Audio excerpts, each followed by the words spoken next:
Aquí comienza la revisión de la agenda económica PM de este jueves acá en CNN Chile y que escogemos como primer tema uno que tuvo noticias que podemos calificar buenas y de malas. Se trata de la morosidad en nuestro país. ¿Cuál es la mala? Que vuelve a aumentar el número de personas morosas, es decir, con deudas vencidas. ¿Y cuál es la buena? Que el monto total y también la deuda vencida promedio está en sus niveles más bajos de hasta 2 años en nuestro país.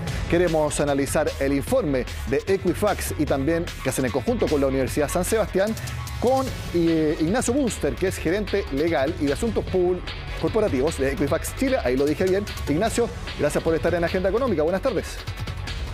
Hola, ¿cómo estás? Gracias por la invitación.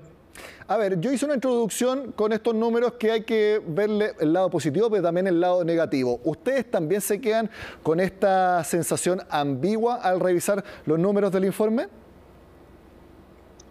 Bueno, yo creo que es imposible verlo de una manera absolutamente mala o buena, porque tiene cifras que efectivamente, como tú dijiste, han mantenido la tendencia a la baja, como la deuda promedio y la deuda total, pero ya este es el segundo informe en que el número total de morosos sube, así que tenemos cifras mixtas.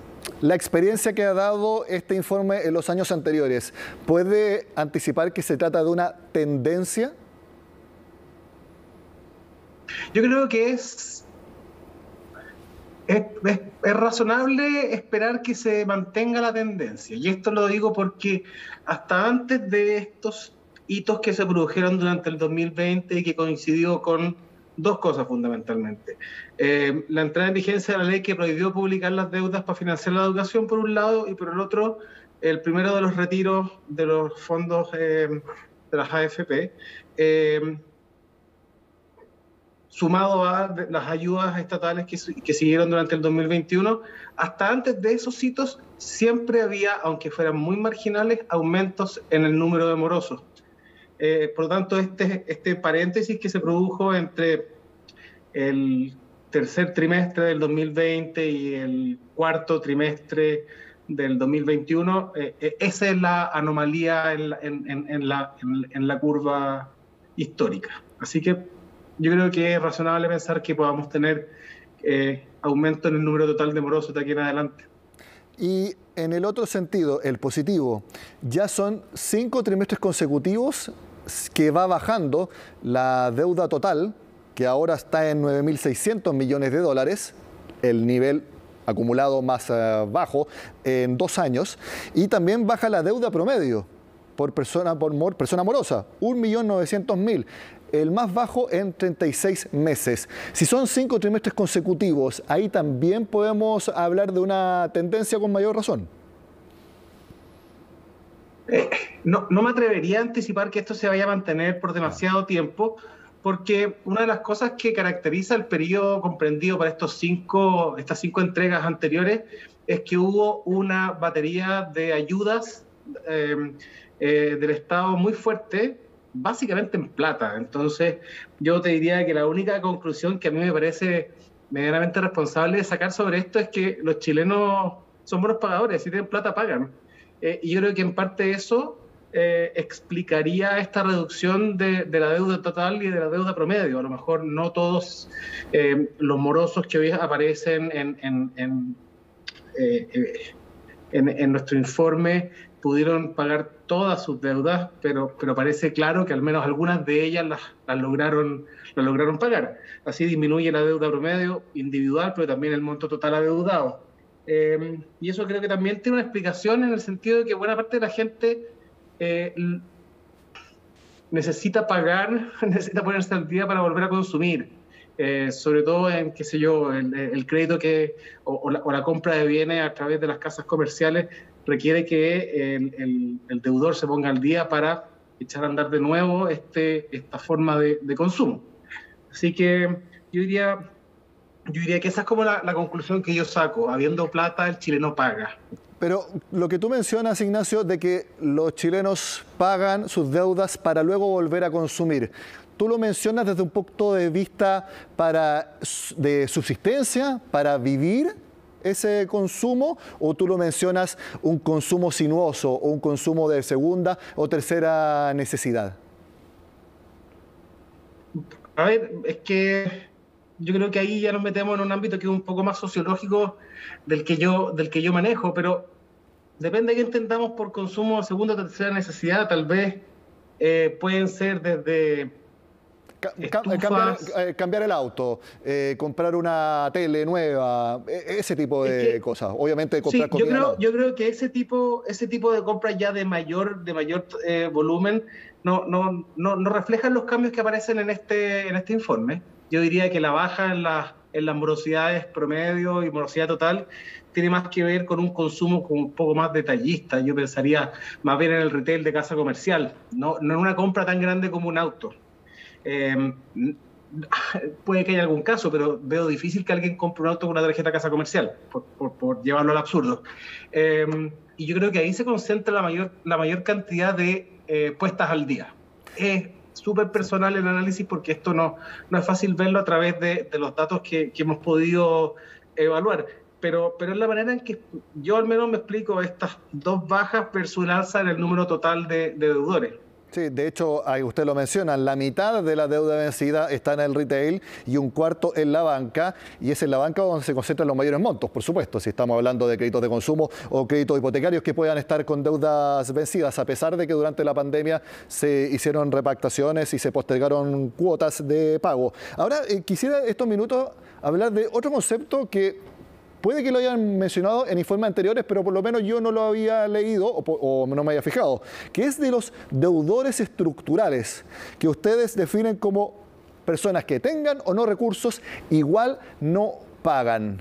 ¿Eso es algo que ustedes están viendo ahora o lo venían rastreando desde antes?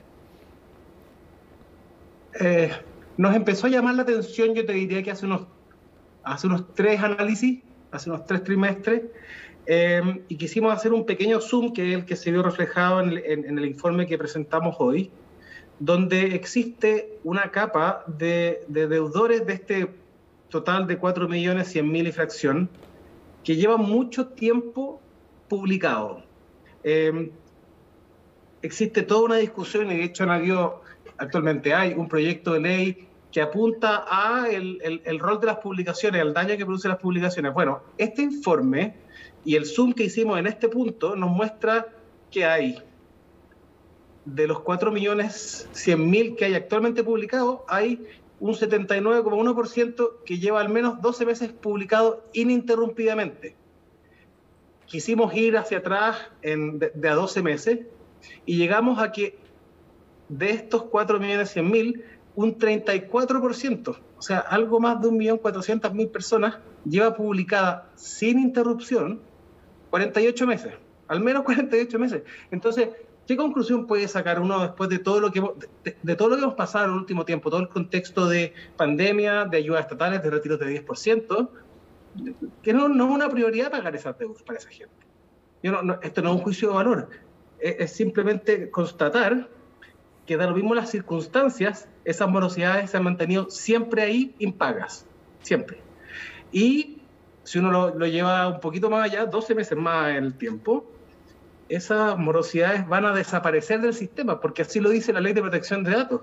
Al cabo de 5 años, desde que una obligación se hace exigible, debe dejar de comunicarse. Entonces, además, pronto algunos de ellos van a salir del sistema. Así que yo, la verdad, me cuesta pensar qué explica que 1.400.000 personas no pague nunca ninguna de sus publicaciones.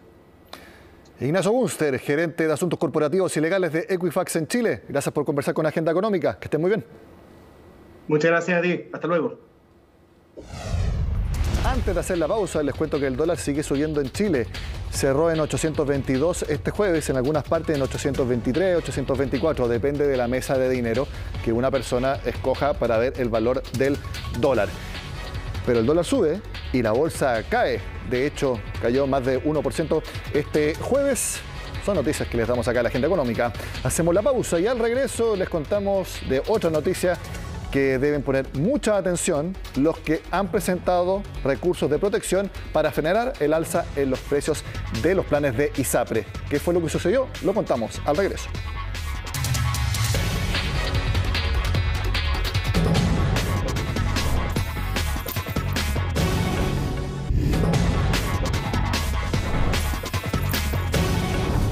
seguro que muchos de ustedes ya han mandado correos a abogados para que presenten recursos de protección contra el alza en los precios de los planes de ISAPRE, que como sabemos pueden ser de hasta 7,6%.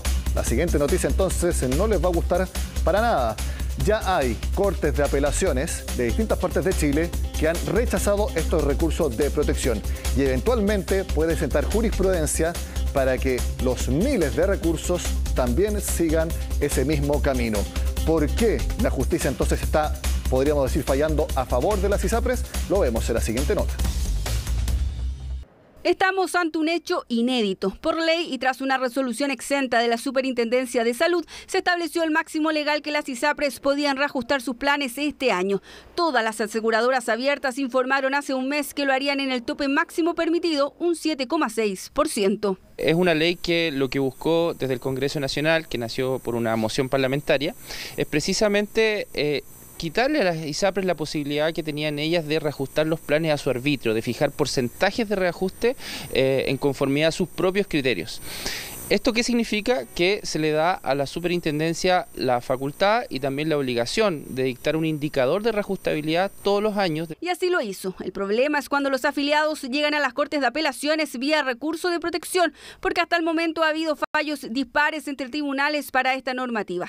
Mientras en Arica se han rechazado las peticiones, al otro extremo de Chile, en Punta Arenas, se han acogido. Y se están encontrando que ante esta nueva ley la reacción de los tribunales de justicia está siendo todavía como a la expectativa de cómo cada uno interpreta. Esto se va a resolver en la medida en que tengamos más fallos de esta naturaleza y lleguen después todos a la Corte Suprema, porque el órgano jurídico de última instancia en nuestro sistema judicial es la Corte Suprema, y lo que dictamine la Corte Suprema va a ser lo que en definitiva marque el resultado de estos recursos. Pero veamos los fallos. Mientras en Arica se plantea que el ISAPRE se ajustó a la ley 21.350 y a la resolución exenta que puso como tope el 7,6%, en Punta Arenas el tribunal asegura que no se justificó el alza de manera fehaciente y pormenorizada. Lo cierto es que hace un mes la noticia de la subida de los planes cayó como un balde de agua fría en más de alguno de los 3,3 millones de afiliados. Pésimo. O sea, ojalá se cambie como todos los privilegios que le dan a las ISAPRES para aprovecharse más que nada de algo que es un derecho, que es la salud. Entonces no me parece que ahora por ley se permita subir el precio del plan que uno ya contrató con un contrato previamente y todo. Me parece que es un abuso. No debería ser, pues, porque los problemas que existen hoy día en el país, estar haciendo un aumento de plan, creo que no es bueno. Es que claro, no es lo único que ha subido los últimos meses. Sin embargo, los planes de ISAPRES en 2 años durante la pandemia no fueron reajustados. Usualmente un 20% de los afiliados reclaman ante la Superintendencia de Salud o las Cortes de Apelaciones por estas alzas. De hecho, en 2019 hubo una cifra histórica. Los recursos de protección superaron los 374.000. De ellos, más de 200.000 fueron por el incremento en el precio base. Uno tiene que, como ciudadano, igual ocupar los recursos que uno tiene como para, independiente que sea ley, para apelar a ese tipo de cosas. Me parece en los tiempos que estamos ahora, pedir un alza está complejo para muchas personas. Todos sabemos que los sueldos están tan bajos y si nos siguen subiendo los costos de la salud, no es nada positivo. Ahora, ¿cuáles son las alternativas para los afiliados? El plazo para presentar el recurso ante las Cortes de Apelaciones es de 30 días desde que recibió la carta de adecuación. Por lo tanto, para algunos quizás el plazo ya expiró. ¿Qué rol juega ahora la Superintendencia de Salud? Quizás la Superintendencia en casos muy especiales pueda acoger las demandas. Me refiero a un afiliado con cáncer, a una persona con enfermedades crónicas graves, pues casos puntuales. Pero en la generalidad de los casos, la superintendencia debería ser consecuente con sus índices. Es más, yo creo que debería declararse inhabilitada. En su opinión, estaría actuando de juez y parte, estableciendo un porcentaje de alza y luego decidiendo sobre los reclamos. Hasta ahora hemos conocido 3 fallos en Arica, otros 2 en Magallanes, todos del ISAPRE Colmena, que declinó entregar una declaración al respecto hasta el cierre de esta nota, al igual que la Asociación de ISAPRES. Por ahora no hay una cifra precisa de cuántos recursos de protección se han presentado en las Cortes de Apelaciones, pero sí se sabe que hasta principios de abril la Superintendencia de Salud había recibido cerca de 2.000 reclamos. La siguiente esperamos que sea la noticia positiva de este fin de semana, porque se pronostican lluvias para la región metropolitana y la zona central. Ojalá así sea. Según el pronóstico, esta lluvia comenzaría el viernes y podría extenderse hasta el domingo. Se estima que caigan hasta 20 milímetros, principalmente en la zona precordillerana, pero también en la cordillera, lo que sería lo ideal para que sí, se acumule nieve y pueda haber deshielos en el verano y así haya agua en esa época del año. Sin embargo, las proyecciones apuntan a que la isoterma estará en torno a los 3.000 metros el día domingo, lo que no permitiría que se acumule nieve y sí que hubiera agua y eventualmente posibles aluviones. Por eso, Lobarnechea y San José de Maipo serían las principales comunas en riesgo de la región metropolitana. Y algo importante para la economía es que se acumule agua en los embalses, en las napas subterráneas también, que son los acuíferos, y así se puede ocupar para riego y obviamente para que todas las personas podamos ocupar el agua. Sin embargo, en aguas andinas se estiman que esto es una buena noticia, pero que no alcanza a compensar prácticamente en nada el serio déficit que acumulamos. O sea, todo lo que sean precipitaciones para la región metropolitana es una bendición divina. La verdad es que necesitamos agua en la región, sin duda alguna, pero en las condiciones que caiga el agua es lo que va a hacer la diferencia. Yo creo que tenemos que monitorear fundamentalmente dos temas este fin de semana. Uno que es la isoterma cero, es decir, a qué altura llueve y a qué altura nieva. Lamentablemente los pronósticos preliminares que ha hecho la Dirección Meteorológica de Chile son de un isoterma cero a cerca de 3.000 metros, lo que reviste un tipo de riesgo. Toda la parte alta de la ciudad y de la cordillera está seca, casi no hay nieve. Entonces hay mucho material suelto en la parte alta de la cordillera. Si hay nieva, no hay problema. Si hay llueve, hay dificultades.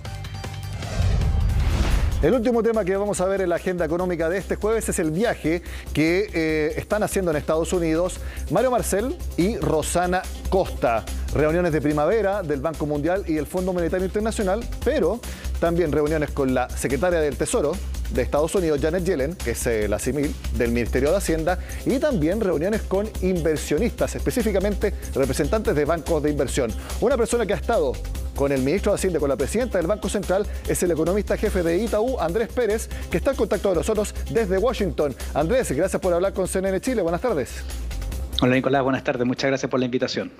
Bueno, la formalidad son las reuniones de primavera, también con la secretaria del Tesoro de Estados Unidos. Pero a nosotros nos gustaría saber cuál es el mensaje que ha dado Mario Marcel, sobre todo, a los distintos bancos de inversión. Solamente se conocen detalles respecto al plan de gobierno, pero ¿cómo ha sido el tono del mensaje del jefe de la billetera fiscal? Bueno, Nicolás, muchas gracias por la pregunta. El ministro de Hacienda todavía no ha presentado en el evento que estamos realizando con Itaú acá en Washington, pero de acuerdo a la presentación que sí ya es pública, se está entregando un mensaje no solamente de la evolución reciente de la economía chilena, la rápida recuperación, también, por cierto, la agenda de reformas estructurales y también tratando de informar a los inversionistas acerca de los distintos escenarios que enfrenta la economía chilena. Dentro de ellos, por ejemplo, se también encuentra información relacionada a la convención, también, por ejemplo, las reformas tributarias, entre otras, ¿cierto? ¿Se ha dado un panorama más descriptivo respecto a la situación del país y también de la convención y del plan de gobierno? Bueno, la presentación que es pública, de hecho, esta muestra mucho gráfico, ¿cierto? Mucha información relacionada al desempeño reciente, y eso sí, por cierto, es descriptivo. Y después, efectivamente, hay información relacionada a los procesos que están en curso relacionados a la agenda de reformas estructurales y también, por cierto, información concreta, descriptiva relacionada a la convención, correcto, sí. Andrés, obviamente, ¿sí? Ustedes, cuando nosotros hablamos de proyecciones económicas, también del escenario macro. No te quiero preguntar tu evaluación de lo que ha dicho el Ministerio de Hacienda o la propia Rosana Costa, sino cuál es la percepción que hay con representantes de los bancos de inversión de allá de Estados Unidos y de otros organismos. ¿Cuál ha sido la recepción que han tenido de lo que han dicho los representantes nacionales? Okay, es una muy buena pregunta, porque acá efectivamente estamos en un ambiente donde nos reunimos con inversionistas de distintos sectores, inversionistas institucionales que ven el escenario de actividad de inflación de una perspectiva bien amplia, ¿cierto? O sea, no solo están mirando Chile, sino están mirando la región y el mundo, por cierto. Entonces, la primera reflexión acá es que Chile está dentro de una región que dentro de todo se va a ver beneficiada de los mejores términos de intercambio y los mayores precios de commodities que se han visto en los últimos meses. Entonces, cuando uno observa, las principales discusiones se concentran en cuáles son los impactos de la guerra que se está realizando entre Rusia y Ucrania. Y bueno, de ahí hacia América Latina, la verdad es que estamos no solamente físicamente bien lejos, sino que también los impactos son más bien positivos a través de mayores términos de intercambio. Entonces, desde ese punto de vista, Chile se ve de una manera positiva cuando los principales riesgos hoy día se están concentrando en las economías que tienen una exposición más directa al conflicto. Entonces, como esto se trata también de reuniones de muchos países, las reuniones de primavera o también estos bancos de inversión que ven no solamente lo que está pasando en Chile, sino que Chile tiene que analizar muchos otros países.